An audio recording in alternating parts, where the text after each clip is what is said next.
এই দেশে আর টেন্ডারবাজ দেখতে চাই না। জোরে কোন ঠিক না বেঠিক? আমরা এই দেশে আর দুর্নীতিবাজ দেখতে চাই না। আমরা এই দেশে আর চোর ডাকাত দেখতে চাই না। আমরা আগামী সংসদে আল্লামা মুফতি মনির হোসেন কাসিমের মতো যোগ্য আলেম দেখতে চাই।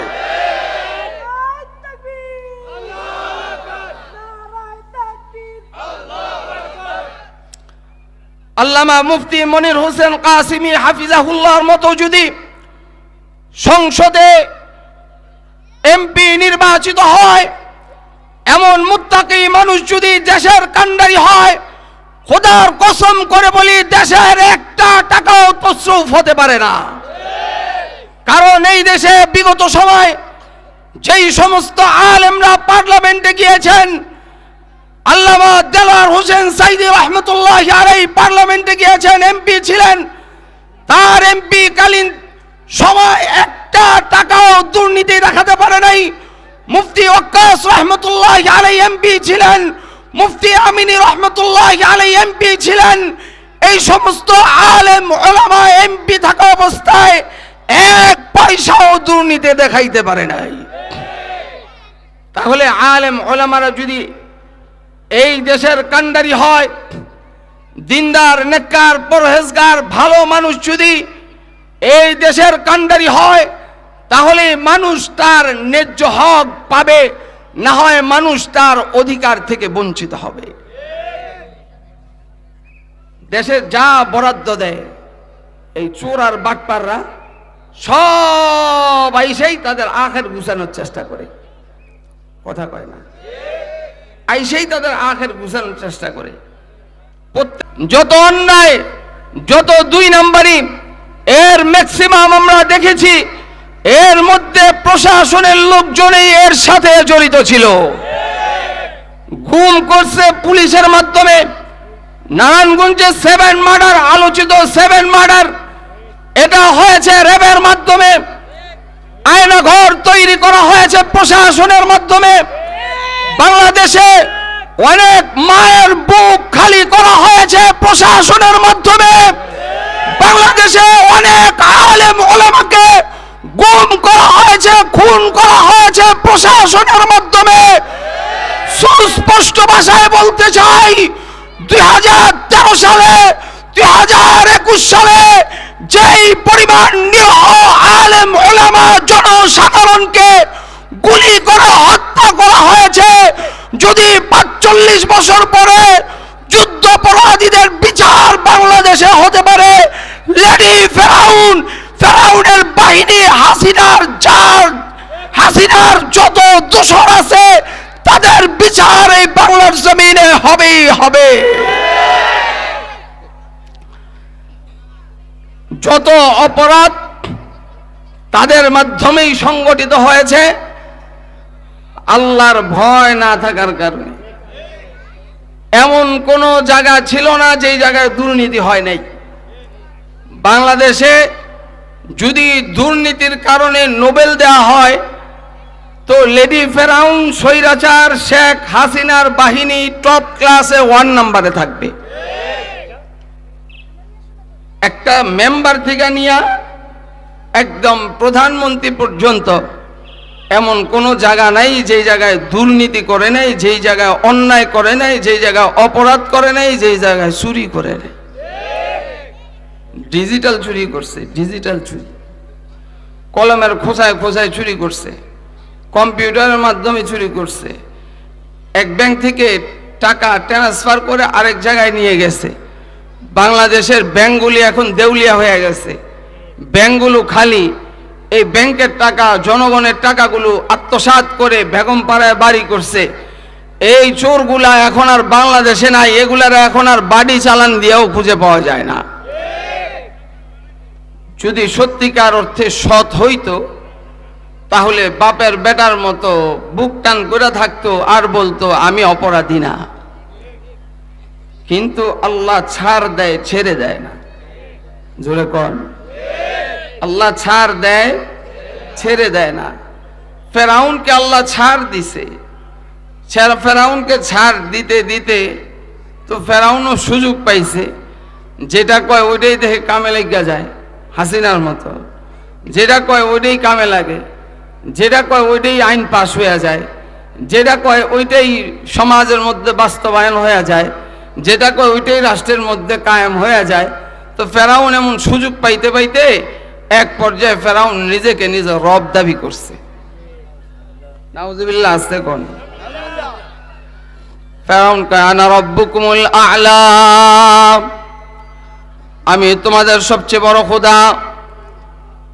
আল্লাহ তাআলা ছাড় দিছে, তারপরেও সে আল্লাহ পাকের অবাধ্যতা করছে। এক পর্যায়ে নবী মুসা আলা নবিয়িনা আলাইহিস সালাতু ওয়াস সালামকে হত্যা করার জন্য রওনা করছে। আল্লাহ তাআলার মনোনীত নবী মুসা আলা নবিয়িনা আলাইহিস সালাতু ওয়াস সালামকে হত্যা করার জন্য রওনা করছেন। আল্লাহ মুসা নবীকে পার করে দিয়েছেন, সমুদ্র পার করে দিয়েছেন, নীল নদ পার করে দিয়েছেন কুদরতিভাবে, সমুদ্রের মাঝখান দিয়ে রাস্তা করে দিয়েছে। ফেরাউনও মুসাকে ধরার জন্য রওনা করছে। আল্লাহ যখন দেখছেন সমুদ্রের মাঝখানে আসছে, আল্লাহ আর সময় দেয় নাই, আল্লাহ সুতা টান দিছেন আর সমুদ্রের সমস্ত রাস্তাগুলো পানি হয়ে গেছে, সব একাকার হয়ে গেছে। ফেরাউন যখন ডুবা শুরু করছে, যখন তার মৃত্যু সামনে দেখে, আর সে মনে মনে বলতেছিল আমানতু বিরাব্বি মুসা ওয়া হারুন, আমি মুসা এবং হারুনের রবের উপর ঈমান আনয়ন করলাম। আল্লাহ বলতে দেয় নাই, ফেরেশতাকে বলে তার মুখের মধ্যে কাদা মেরে দাও, তার মুখের মধ্যে কাদা ঢুকায় দিছে। আর আল্লাহ বলেন আল আনা ওয়াকাদ আসাইতা ক্বাবলু ওয়া কুনতা মিনাল মুফসিদিন, ইতিপূর্বে জমিনের মধ্যে ফিতনা ফাসাদ করছো, দাঙ্গা হাঙ্গামা সৃষ্টি করছো, আর এখন ঈমান আনয়ন করতে আসছো। এই ঈমান আল্লাহ তাআলার কাছে কাবিলে এতেবার না। ঠিক লাগে ফেরাউনের অবস্থা এমন হয়েছে, আল্লাহ যেইভাবে আবাবিল পাখির মাধ্যমে হস্তি বাহিনীকে ধ্বংস করেছে, এই লেডি ফেরাউনকে বাংলাদেশ থেকে তাড়ানোর জন্য বড় কোনো হাতিয়ার ব্যবহার করা হয় নাই, অস্ত্র ব্যবহার করা হয় নাই। সাধারণ ছোট্ট ছোট্ট বাচ্চারা, স্কুল কলেজের বাচ্চারা, তাদের ধাওয়া খাইয়া এই দেশ ছেড়ে ওই দেশে পাড়ি দিতে বাধ্য হয়েছে। আল্লাহ ছাড় দেয়, ছেড়ে দেয় না। আধা ঘন্টা সময় চেয়েছে, কত মা আধা ঘন্টাও সময় নেই। এই জন্য আল্লাহ তাআলা বড় মায়ার সাথে ডাক দিয়া বলেন ইত্তাকুল্লাহ, তোমরা আল্লাহকে ভয় করো। মানুষের ভিতরে যদি আল্লাহর ভয় থাকে, মানুষ দুর্নীতি করতে পারে না। মানুষের ভিতরে যদি আল্লাহর ভয় থাকে, মানুষ চুরি করতে পারে না। মানুষের ভিতরে যদি আল্লাহর ভয় থাকে, মানুষ টেন্ডারবাজি করতে পারে না। জোরে কোন ঠিক না বেঠিক? আমরা এই দেশে আর টেন্ডারবাজ দেখতে চাই না। জোরে কোন ঠিক না বেঠিক? আমরা এই দেশে আর দুর্নীতিবাজ দেখতে চাই না। আমরা এই দেশে আর চোর ডাকাত দেখতে চাই না। আমরা আগামী সংসদে আল্লামা মুফতি মনির হোসেন কাসিমের মতো যোগ্য আলেম দেখতে চাই।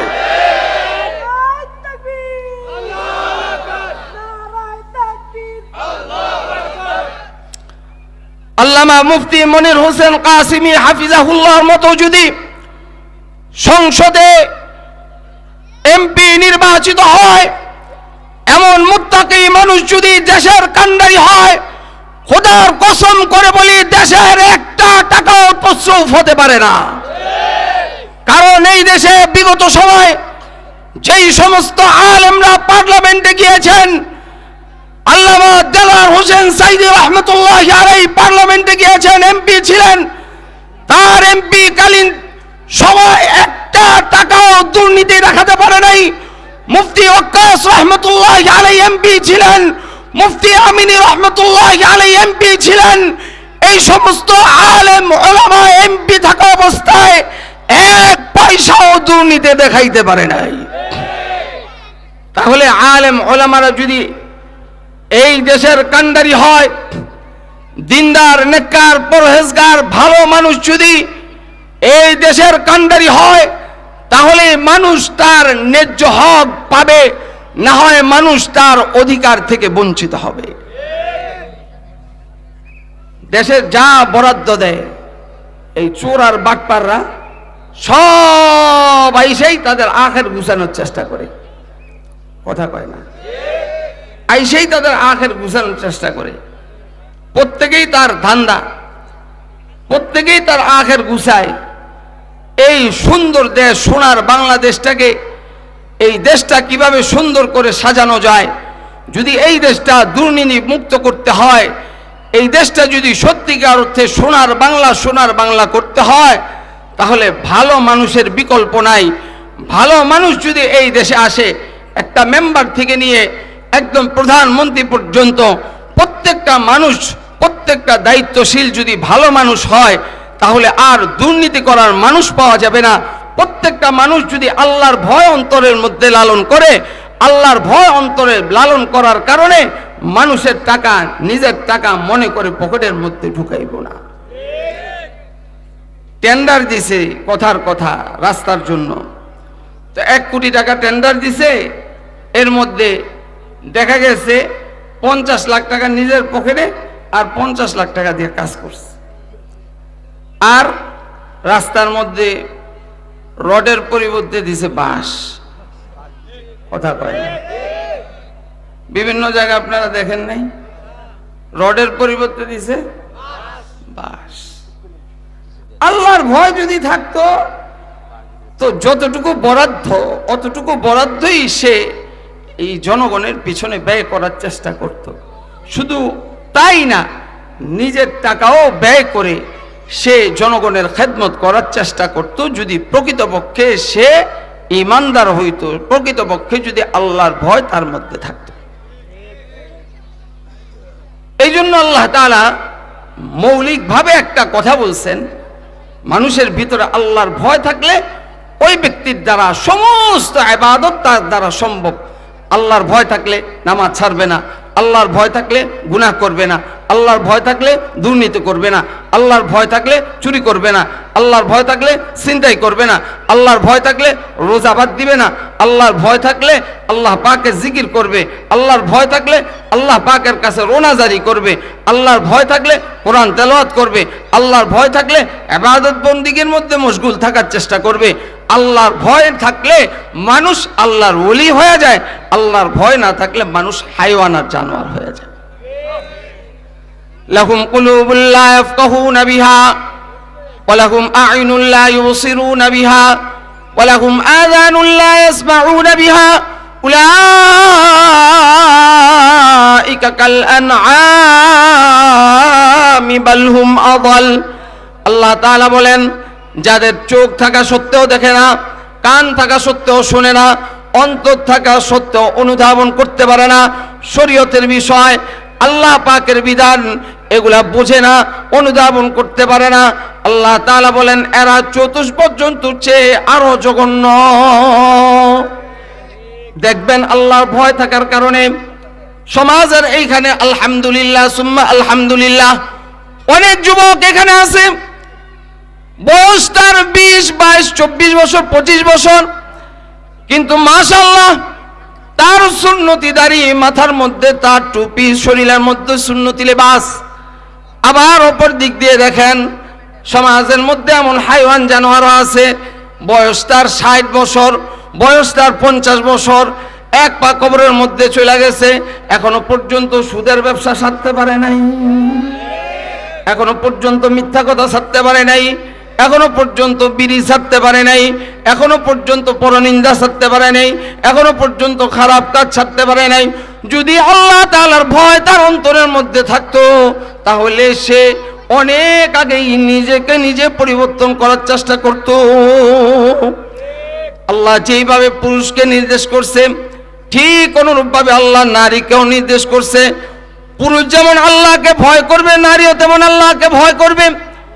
পুরুষ যেমন মুত্তাকি হবে, নারীও এমন মুত্তাকিয়া হবে। পুরুষ যেমন নামাজি হবে, নারীও এমন নামাজিয়া হবে। পুরুষ যেমন জিকির করনেওয়ালা হবে, নারীও এমন জিকির করনেওয়ালি হবে। পুরুষ যেমন কোরআন তেলাওয়াত করনেওয়ালা হবে, নারীও এমন কোরআন তেলাওয়াত করনেওয়ালি হবে। কারণ নারীটা যদি ভালো হয়, একটা আদর্শ মা, একটা আদর্শ সমাজ উপহার দিতে পারে। কারণ এই মার ঘরে যেই সন্তান হবে, আদর্শ মার ঘরে যেই সন্তান হবে এই সন্তানটা অবশ্যই ভালো হবে। নেককার মার ঘরে অবশ্যই নেককার সন্তান হবে। মা যদি ভালো হয় সন্তান অবশ্যই ভালো হবে। আম গাছে আম হয়, আম গাছে জাম হয় না, জোরে কোন ঠিক না বেঠিক? ভালো মার ঘরে নেককার মার ঘরে অবশ্যই নেককার সন্তান হয়। আর পরিমণির মতো নষ্টা যেগুলো আছে এইগুলার মধ্যে নষ্টাই তৈরি হয়। পরিমণির ঘরে খাজা মঈনুদ্দিন চিশতি হয় না, পরিমণির ঘরের মধ্যে খাজা মঈনুদ্দিন চিশতি হবে না। পরিমণির ঘরে যেটা হবে পরিমণির চেয়ে আরো বড়টা হবে। যদি মা ভালো হয় সন্তান ভালো। এই জন্য সন্তান গর্ভে থাকা অবস্থায় মা যদি আল্লাহকে ভয় করে, মা যদি ইবাদত বন্দেগী করে, খোদার কসম করে বলি, মা যদি গর্ভে সন্তান আসার পর কোরআন তেলাওয়াত করে, আল্লাহর ভয় অন্তরের মধ্যে লালন করে, খারাপ কাজ থেকে বেঁচে থাকে, এই মায়ের ঘরে হাফেজ হবে, আলেম হবে, মুফতি হবে, মুহাদ্দিস হবে।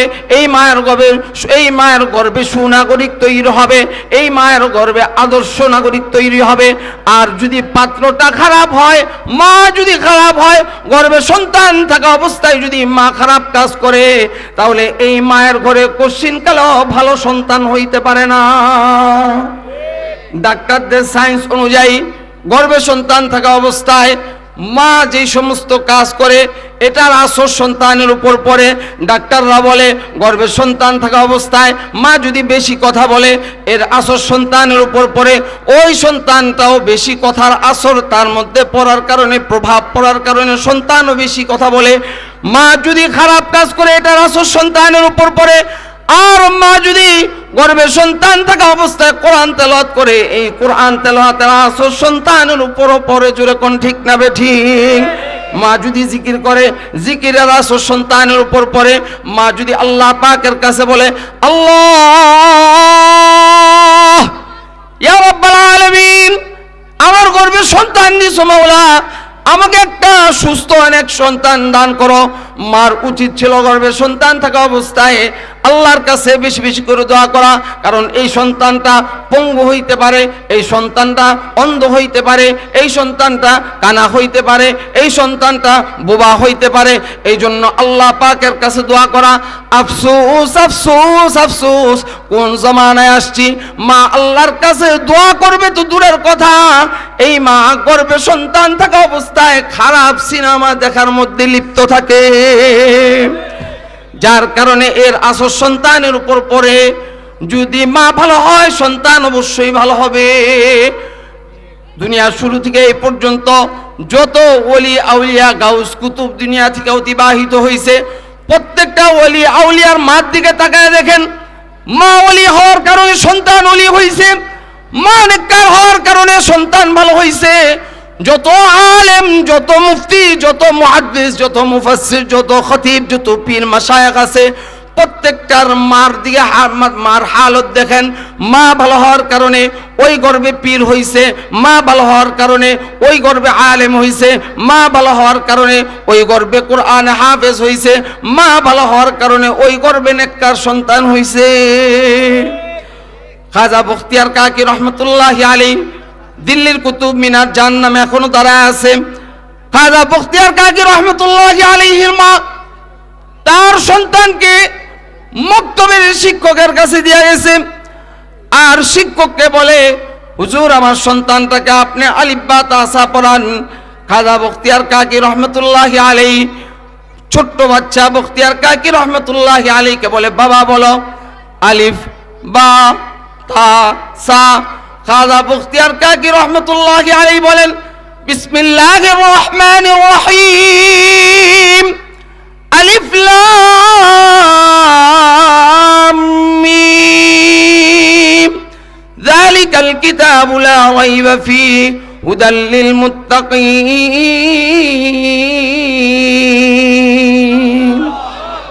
খাজা বখতিয়ার কাকি রহমতুল্লাহি আলাইহি সূরা বাকারা থেকে তেলাওয়াত করা শুরু করছেন। 1 পারা, 2 পারা, 3 পারা, 4 পারা, ধারাবাহিকভাবে এইভাবে 15 পারা পর্যন্ত মুখস্থ শুনায় দিছে। খাজা বখতিয়ার কাকি রহমতুল্লাহি আলাইহির মা তার সন্তানের তার মার কাছে গিয়ে বলে, খাজা বখতিয়ার কাকি রহমতুল্লাহি আলাইহির উস্তাদ তার মার কাছে গিয়ে বলে, মা, আপনার সন্তানকে আমার কাছে আলিফ বা তাসা পড়ানোর জন্য পাঠাইলেন, কিন্তু আপনার সন্তান সূরা বাকারা থেকে নিয়ে ধারাবাহিকভাবে 15 পারা পর্যন্ত শুনাই দিছে। ও মা, এটা কিভাবে সম্ভব হলো?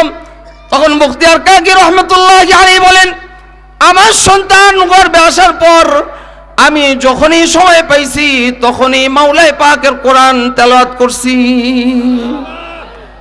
ও মা, পর্দার আড়ালের মা বোনরা, যাদের গর্ভে সন্তান আছে কোরআন পড়তে পারেন না, তো আল্লাহ পাকে জিকির করেন, আল্লাহ আল্লাহ আল্লাহ আল্লাহ আল্লাহ আল্লাহ আল্লাহ